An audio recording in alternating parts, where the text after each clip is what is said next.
Guys, perkenalkan nama saya Devi Loyaliani Ngadu. Saya dari jurusan Ilmu Politik semester 2 kelas C.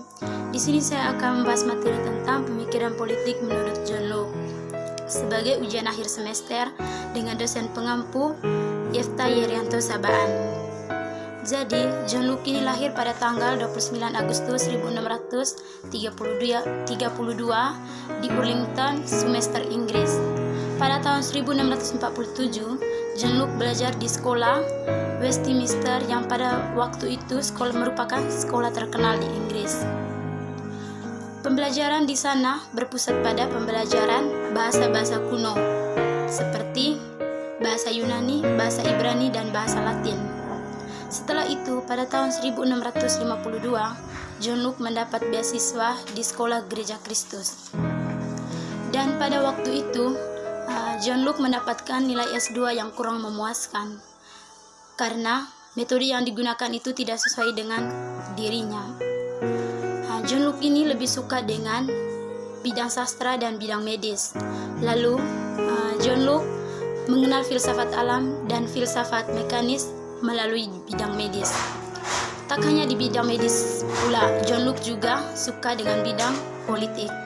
Pada tahun 1661, John Locke sempat menjadi dosen di Sekolah Gereja Kristus, tempat ia bersekolah dulu. Di situ, John Locke mengajar bahasa Yunani dan bahasa Latin. Dan dari situlah awal karir dari John Locke. Negara menurut John Locke.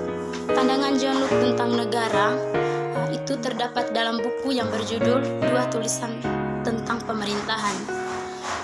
Dia menjelaskan pandangan itu dengan menganalisis tahap-tahap perkembangan masyarakat. Locke mengambil perkembangan itu, Locke membagi perkembangan itu menjadi dua pandangan, yakni keadaan alami, keadaan perang, dan negara. Yang pertama itu keadaan alami atau the state of nature adalah tahap di mana manusia memiliki hubungan harmonis, memiliki kebebasan dan kesamaan hak yang sama. Setiap manusia bebas menentukan dirinya dan menggunakan apa yang dimilikinya itu tanpa membuat kekacauan karena telah patuh terhadap hukum kodrat. Hukum kodrat ini adalah larangan untuk merusak atau memusnahkan kehidupan dan harta milik orang lain. Yang kedua itu keadaan perang atau the state of war. John Locke menyebut bahwa ketika keadaan alami telah mengenal hubungan-hubungan sosial, maka situasi harmonis akan berubah. Penyebab utamanya adalah uang.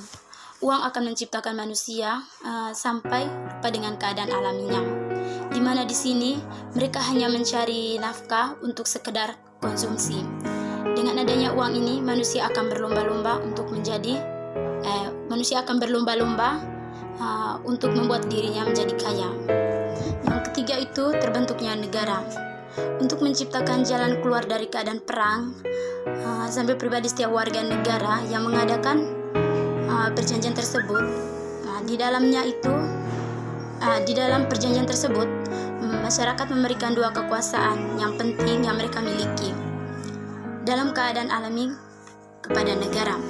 Kedua kekuasaan tersebut adalah hak untuk menentukan bagaimana setiap manusia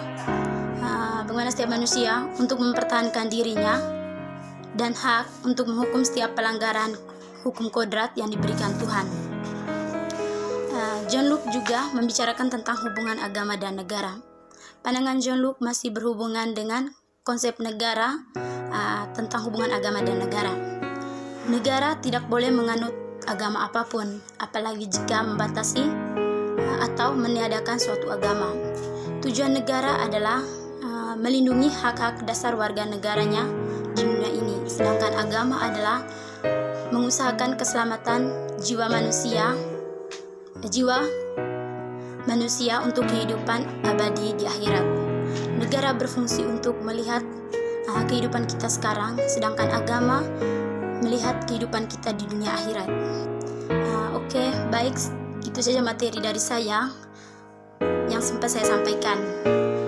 Mohon maaf apabila banyak kesalahan. Mohon maaf juga apabila kalian kurang mengerti dengan apa yang saya sampaikan. Sekian dan terima kasih.